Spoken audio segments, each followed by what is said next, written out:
Now moving on to our next speaker, Mr. Saket Modi. He is the CEO and co-founder of Lucideus Inc., a cybersecurity platform and services company. A computer science engineer by education, he started Lucideus in 2012. Over the last 5 years, he and his team has been instrumental in providing digital risk management services to multiple Fortune 500 companies across the globe. And Mr. Saket will be speaking about how the fintech industry has been disrupting industries. So ladies and gentlemen, please put your hands together for Mr. Saket Modi.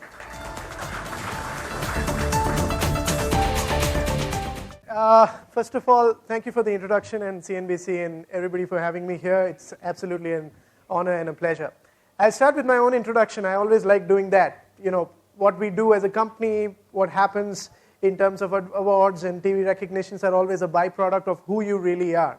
So who am I in a simple way if I were to define that? I'm a geek and a nerd by pride.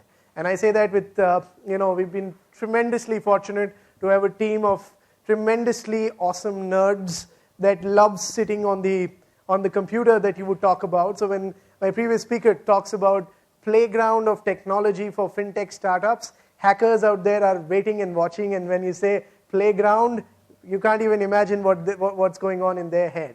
So I'm the hacker in between you guys. We are the company responsible for the security assessments of when you bank from an ICICI, when you book a pizza on a Pizza Hut application, when you book your tickets on Indigo, when you recharge your Tata Sky, when you buy mutual funds from DSP BlackRock, all of that is secured by us. Not just that, the BHIM application launched by the Prime Minister on the 30th of December, we were the agency responsible for the end-to-end cybersecurity assessment of the same. So that is what defines me and my team. We are hardcore hackers, but we hack for a good reason. We hack with authorization. All these companies that I spoke to you about, they hire us to go ahead and hack them. So when you talk about financial services, when you talk about disruptions through technology in finance, the first people who any fintech company would come to would be a company like us, because you're talking about a business model that's based on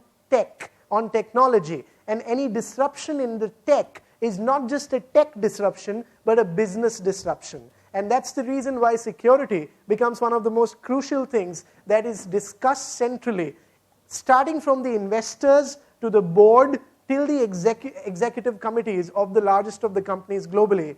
I would have given at least a dozen board presentations in the last 12 months to Fortune 50 companies, starting from San Francisco till Netherlands till Shanghai. So that's the kind of interest around hacking. The biggest problem with hacking is it's only spoken about, but it is not seen. What do I mean by that? In a simple way, when you read a newspaper which says 10 million debit cards hacked, it's a general perception for every human to think, oh, this is a sad thing, but on the other side, I'm pretty sure I am secured.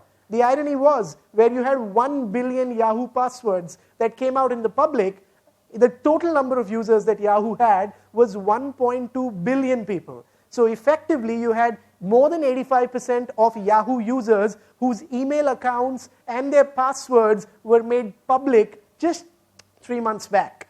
And when that happened, the funny thing is, almost everybody who I met said that they are absolutely secured. Yeah, we heard some Yahoo hack happened, but we are safely, using the Yahoo mail which is there. So imagine a probability where it's more than 85% that your password's out there. People don't tend to change their passwords. The problem, they only see a hack in a newspaper, and you don't get to see real hacks. The only place where you get to see real hacks are science fiction movies, which we all know don't make any sense. Today, let's make sense of all of that. Instead of showing you boring presentations or stats and numbers on how the world might come to an end using artificial intelligence for hacking, that's what something Elon Musk and Jack Ma has been talking about in the last 2 weeks, till how cybersecurity can make an impact to all of our lives. All of that is boring theoretical stuff. On the other side, let's talk about a real hack. Let's see a real hack right now, right here, so that you understand the intensity of how and what impact a real hacker or a hack can make to lives of you out here. I'll ask you a question. How many of you use the smartphone? Can I see hands? Smartphone? Everybody. How many of you think you're smart enough to use the smartphone? Can I see hands? What? 3 of them. Good. So, reality check done. Not for 3 of you, but apart from all of you. I'm sure you understand how the smartphone has been outsmarting you for a very, very long time. Let's see what a smart hacker can do to your smartphones being used smartly by you. Anybody who would like to volunteer and give me their smartphone for a demonstration of a hack? Sir, are you sure? You're one of the organizers, so it's safe to hack him. And you're indemnifying me that there shouldn't be any problem, right? Sure. So you've got a nice Samsung. Okay.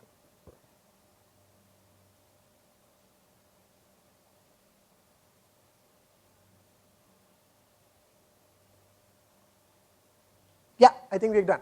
So, nice smartphone, sir, that you've got. I took your phone for a couple of seconds and I gave it back to you. I think that's pretty standard. I'm sure most of you people, good-hearted people, do not mind if somebody comes to you and says, look, I've lost my phone, I'm out of battery, I'm out of balance, can you please help me with a phone call? I think that's what I did with this phone, right? However, I gave him back his phone. Sir, do you see any numbers popping up on your screen? Do you see anything funny on your phone? Nothing. Let's see what just happened. Okay, so I'm going to a very interesting tool that's developed by us in our lab. It's called Lucideus, right? I'm going to go down. It says, please select a device to get started. And I'm going to go ahead and see the first device. Let's see. Okay. Sir, is this your device? It's an SMG9 507, and it's added today, and it's almost, this is 710. Is this your device? Okay, so let me click on this and let's see what all can I get. It says select what you would like to view. If I click on call logs, are these all of your call logs? Each one of them outgoing, incoming with your duration. No, we've just started. Let me go to second one, which says SMSs. Wow. Let me quickly scroll through them. So are these your SMSs, sir? I'm not going to let people read it. Let me just go to contacts. Are these your contacts? The entire list of all the contacts? Do I click on browser history? No. All right. It's a U-rated, stuff that is there. Let me click on GPS. Let's see what we get. Oops. Yeah, I'm not a Windows user, so it's just funny how. Oh, sorry. I think yeah, perfect. So if I zoom in, let's see where this points. Yeah, just give it a minute. Are we here right now? Remember, the phone is inside, so the accuracy of the GPS will obviously be low. But this is pretty close to where we are right now, right? Let me do something even more scary, okay? Do not get scared, guys, but this is something really, really scary. Let me repeat what I just did. I basically took his phone for a couple of seconds in my hand, gave it back to him. His phone's perfectly normal. So do you see anything problem with your phone? New apps, new services, new logos, nothing. It's absolutely normal. However, in these 20 seconds of his phone in my hand, I was able to take capture of everything on his phone. I can move further, but I took capture of everything on his phone, and I was able to display certain things on the screen. Now, let me see what's happening. Just give it like exactly 60 seconds. It'll just come here, and hopefully I should be able to give you a demo of this feature also. Yeah, got it. So I'm going to right-click here. I can't see it. Oh, it's here. It says, okay, I'll just open the link in new window. All right, so I'm going to play this. Absolutely normal. However, in these 20 seconds of this phone in my hand, I'm able to take capture of everything. Let me repeat what I just said. I basically took this phone for a couple of seconds. Can you hear what this is? This is exactly what I was just speaking. So I switched on his microphone in his hand. I started recording for 20 seconds. and I then compressed it on his phone, got it to my server, and I played it in front of you. He could have been in a boardroom, he could have been in a bedroom, it doesn't matter. And basically, it's not 20 seconds only. I'm sure we developed this tool, right, in our labs. So if I can do it for 20 seconds, I can do it for 2,000 seconds also. And all I needed was 20 seconds of his phone in my hand, and you saw what happened. It doesn't have to stop here. Imagine this. If he has a Gmail ID, can I see his OTP passwords? Yes, I can. I'll go to forgot my password and get the OTP password and see that to reset his password to get an access to his email. Once I have an access to his Gmail, I'll go to his Facebook and his Twitter and his LinkedIn and click on forgot my password, and it'll send me a backup password on my Gmail, on his Gmail, and I'll be able to reset that. So 20 seconds of his phone in my hand, and I have a complete access of anything to do with tech that he was doing or he was worth, and that's something which can be done. Is this just theoretical? Absolutely not. This just happened in front of you. I can do it on his smartphone. His is a Samsung, latest S8, which is supposed to be, I think, a 55, 60,000 rupee phone. If that phone can be done with this thing, imagine where do you stand with your smartphone right now, and the dependency that you have over your smartphones in terms of the personal life, in terms of the professional lives. And you know what kind of big data analytics? We were talking about analytics, sir.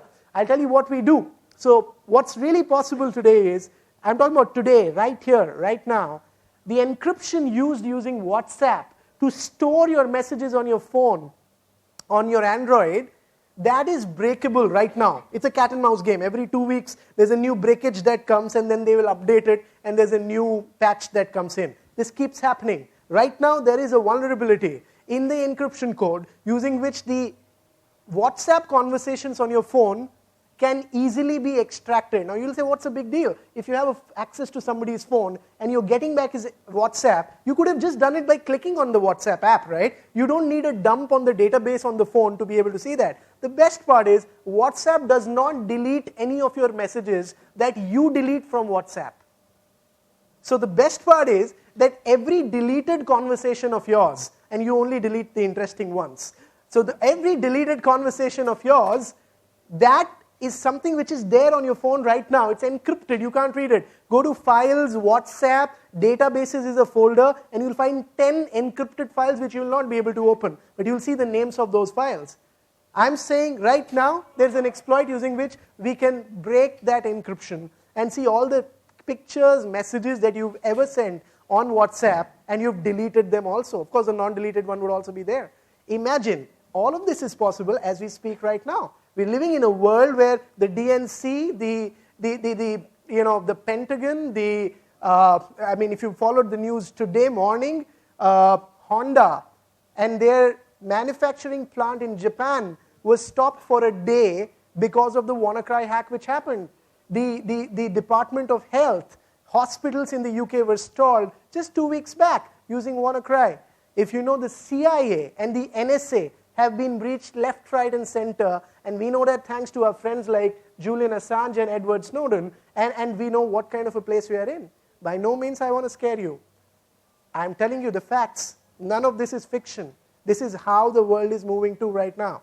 And I'm the same guy because I understand technology. Does that mean we should move out of technology? Let's go back to Stone Age. That's the other extreme stupidity that people talk about.